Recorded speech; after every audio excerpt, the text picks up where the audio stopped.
Round 6 of the Tata Steel Chess Tournament is in the books, and what a day it was. The day after the rest day, and we were gifted a lot of exciting moments, but also dramatic ones. A lot of blunders have been played today, and we are going to take a look at some of the highlights of today's round. The game between Nordirbek Abdurattorov and Gukesh had a shocking finish. Let's jump into the game here in this position. Up until this point it was quite balanced, but from this position it's clear that black is the one putting pressure. Well, it looks like white pieces are pretty strong, right? The queen and bishop are working together on the king side, but they're not actually threatening anything because black has everything covered, and it is white who should be careful here because this knight on e6 is very strong. The g file is accessible to the rook of black as well as the other rook that can join later. So from this position it is clear black is the one putting pressure on white. So Gukesh starts here with rook g8, queen h2, rook g6. The other rook is ready to join the attack, but first Gukesh starts with knight f4 here. Gukesh is basically forcing white to trade the bishop off, and obviously white really wants to do this because his bishop is not doing much here, and if not bishop takes f4, white is in trouble. So bishop takes f4, pawn takes, and now Nordirbek was forced to play g4. If not g4, he's in a desperate situation right now, because if he doesn't play g4, then black will solidify on the g file with rook g3, rook dg8, and it gets really difficult for white to defend here. So that is why g4 was played, f takes g3, and an en passant move. So this way white is gaining some space. White did give up the pawn, but now after king g2, white is able to create some space and is able to breathe a little bit here, because now white can start pushing pawns with f4, e5, and it was black's main focus to attack on the g file. So now that there's a pawn on g3 blocking black's way to attack on the g file, white can try to survive and create counterplay elsewhere. So queen e4 is played here, rook a e1, and here white pushed e5. This is helping white a lot to create counterplay. Rook h6, Gukesh is trying to perhaps put the queen on a different square to optimize his attacking chances here, but now queen g4 check, offering the queen trade. Gukesh is denying the queen trade, and after queen f5, a shocking situation happened. It was in this position that Gukesh played the losing move, rook to g5. And this was so out of nowhere. All this time Nordirbek was trying to survive, and he was on the edge of not per se losing, but he was in a really bad position for so long, and he was trying to make the best out of it. And then rook g5 happened. Queen takes f6, played by Nordirbek instantly, and right after this Gukesh resigned. A heartbreaking loss for Gukesh, and this goes to show that even the best players make the worst blunders sometimes. The game between Aravindh and Sindarov was quite tense. From this moment onwards, it got very interesting. Black played move queen c6, pinning the knight on e4, and that is a big reason why white played move king h3. But king h3 is asking for trouble, because you typically don't want to develop the king when there's a lot of pieces on the board still, especially when the queens are still there. And in a couple of moves it becomes clear why king h3 is not a good move, and instead a move such as king g1 is more recommended. So king h3 was played, knight d5, and for now black is trying to solidify his pieces, but here he goes for the attack with f5. He prepared to move rook a7, making sure everything is covered, and now after queen h5, a4, rook c5, white is capturing the pawn on c4, and black is completely okay with this because that pawn is not important at all. This pawn is more important, and even more so is the attack on the king side, because now after h6, this is a very clever idea where black is preparing to play king h7, g6, and then start pushing the pawns even further. And you will see how Chavokir does that in just a few moves.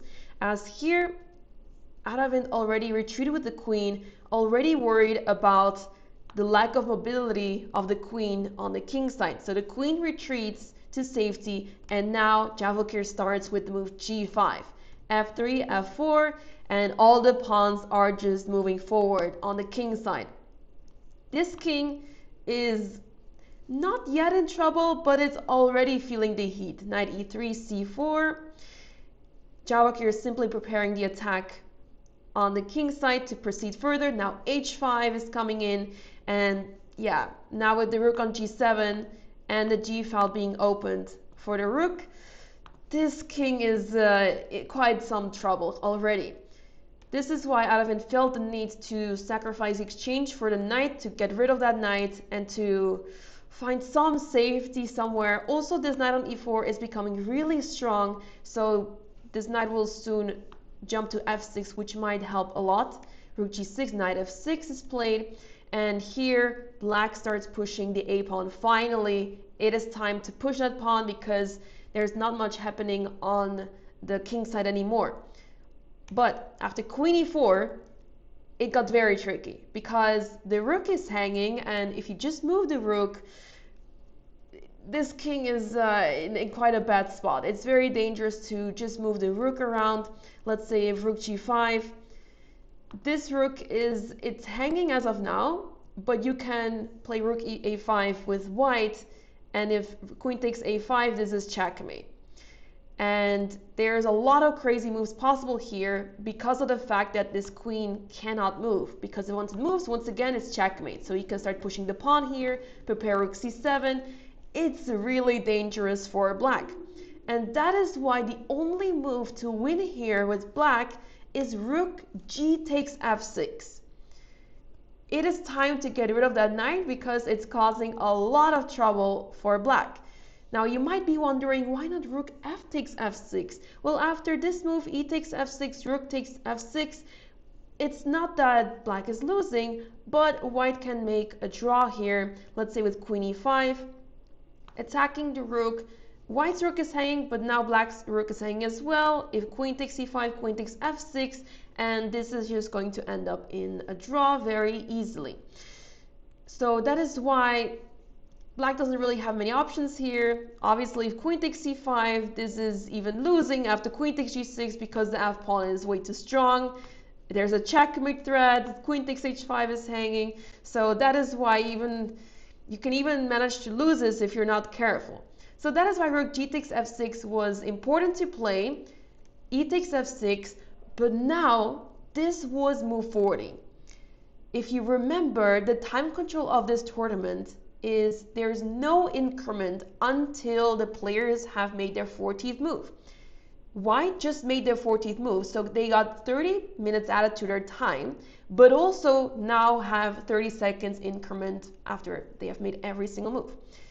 Chavokir is still on 22 seconds, and he has to make one more move before he gets extra time. So up until this point, the players were not getting any extra time whatsoever. And it is in this position that Chavokir made the wrong move by playing a2. This is a big mistake because after queen g6, a very clever idea, because white is simply threatening to give checks. And the problem is that after a1 queen, this is when the players agree to a draw, by the way, but after queen h6, you only have king g8, because if you play queen h7, you might even lose here with two queens. Because queen g8, just to illustrate what could happen if you make the wrong move, this is checkmate. So even with two queens on the board, you can still lose this. That is why king g8 was necessary to play here, and then white would proceed with the checks, and it's just a draw. So that is why queen g6 is such a strong move, and there's no way to get out of this. If you play queen h7 to try to trade queens, white is happy to trade queens, and now rook a5, stopping the pawn, and there's no way that black can save the pawn. Black will have to take here, and then take here, and eventually it will end up in a draw anyway. So that is why, after all these variations, instead of a2, The winning move here was just to take the rook. And there is a chance that Jahangir saw this, but thought that the pawn on a2, pushing the pawn, was simply even more winning. And these kind of, situations happen all the time. It can happen to anyone. It's a blackout moment, and it happened today to Jahangir as well. So, yeah, this can happen to anyone, and it's crazy that queen takes c5 looks like such a simple move, right? But he may just have thought that a2 was winning enough, but it turns out to be the losing move, or not the losing move, but the move that loses the advantage completely. After queen takes c5, now if you try the same move, queen g6, then queen c8 check can be played, and it is easy for black to win this. Let's say king h4. You just keep giving checks here until you have a good position. The queen is able to access the king very easily. You keep giving checks until you cover the squares, because queen h6 and queen g7 are quite some threats. But black keeps giving checks and tries to force the trade of queens. Let's say, to give an example, obviously king g3 would be queen g1 played here. But just to give an example here, you can keep going like this, and after king h4, you can force the queen trade this way. So that is exactly how it was supposed to be played, but a2 was played, queen g6, and after queen h6, or after a1 queen rather, Jahangir had enough and agreed to the draw. This is how the game ended over here. This game was simply stunning. The game I'm talking about is the game between Yas Erdogmus against Jordan van Foreest.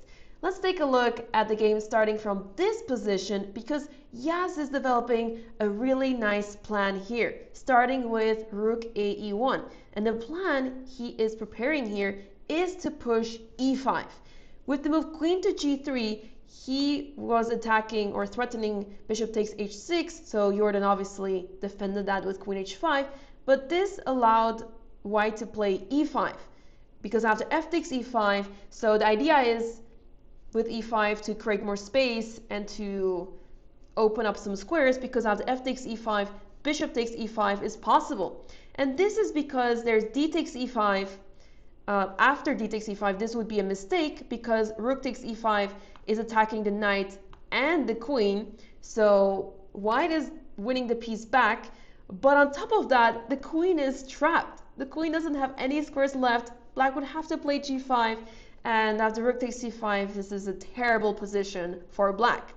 So obviously Jordan played something else. He played queen g5, offering the queen trade, and Yas happily accepted this because he would have a better position.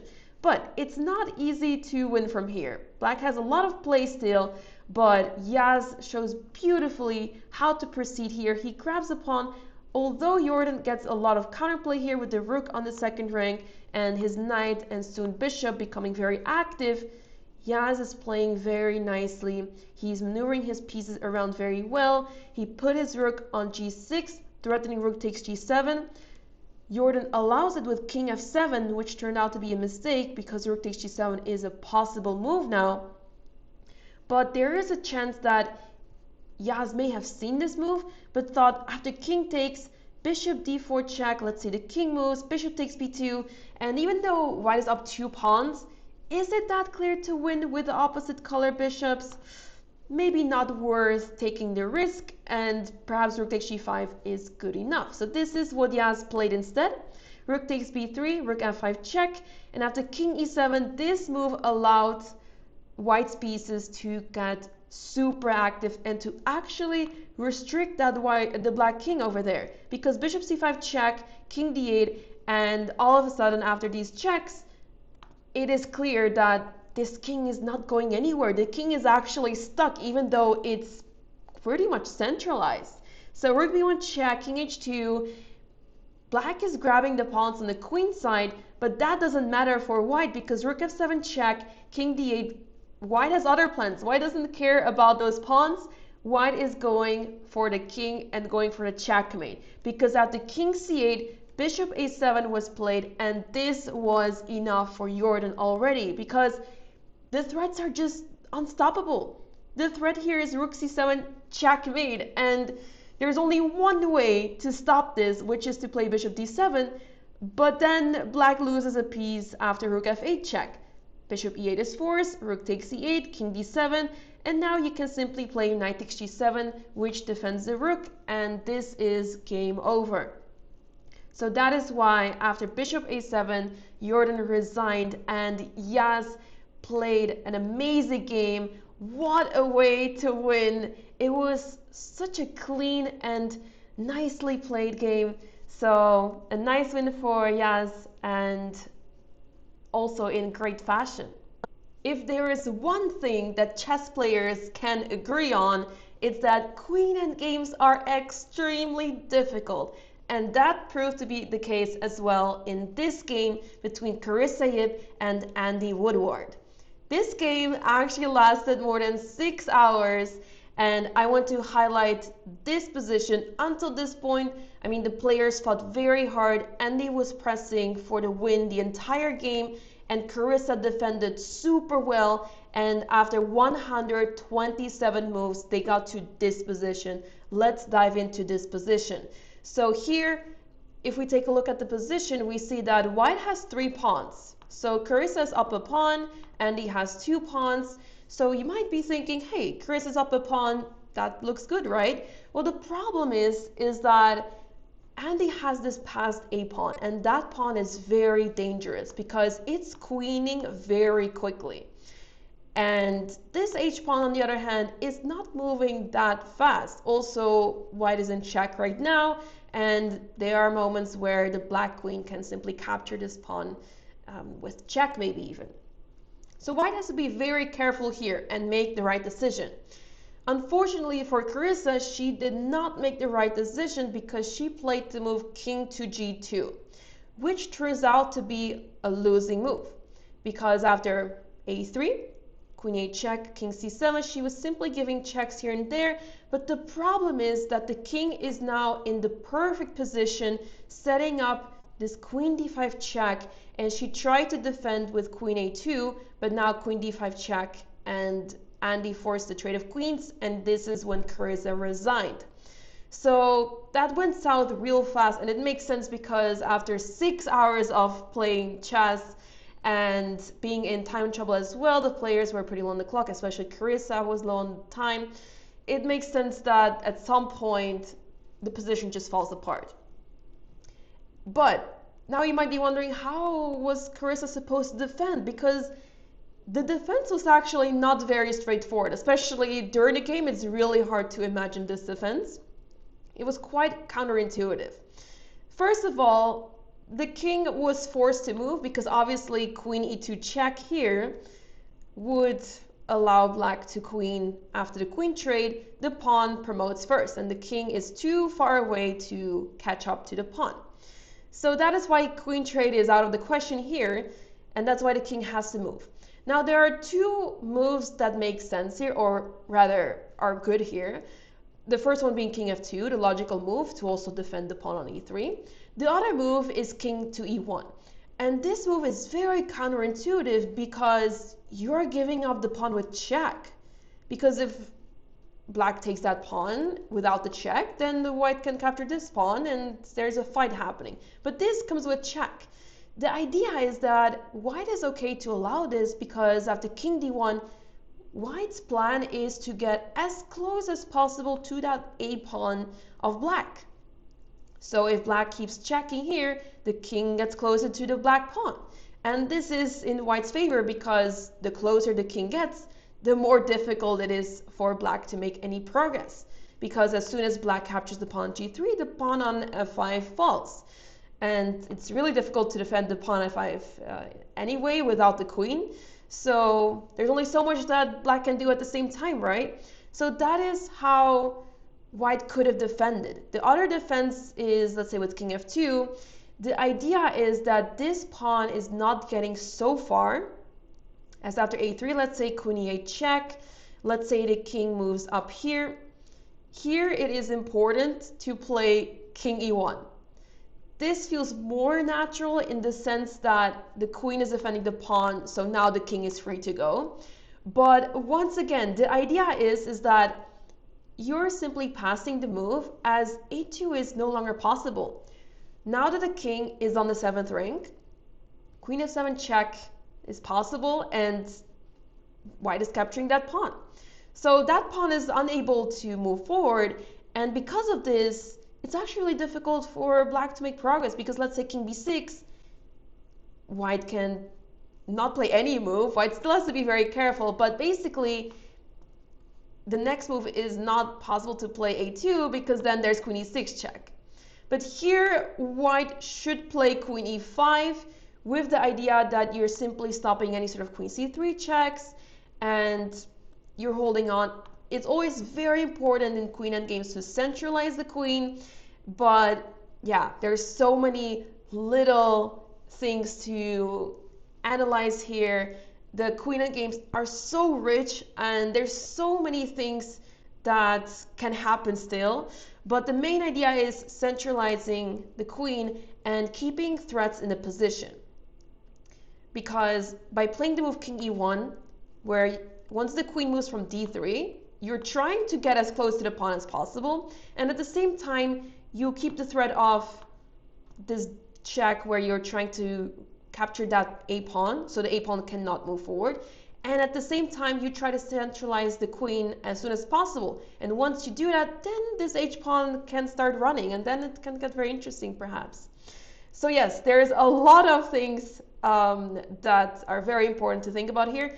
Also, one thing to take care of here for black is that they cannot just move the queen that easily. If they play queen c2, they might even lose, because now after check queen b5, the next move is going to be a check that picks up the pawn. So let's say king c8, queen a6 picks up the pawn, and white might actually win here. So that goes to show how tricky this endgame is. This king e1 move is so crucial, whether that happens all the way here or a few moves later.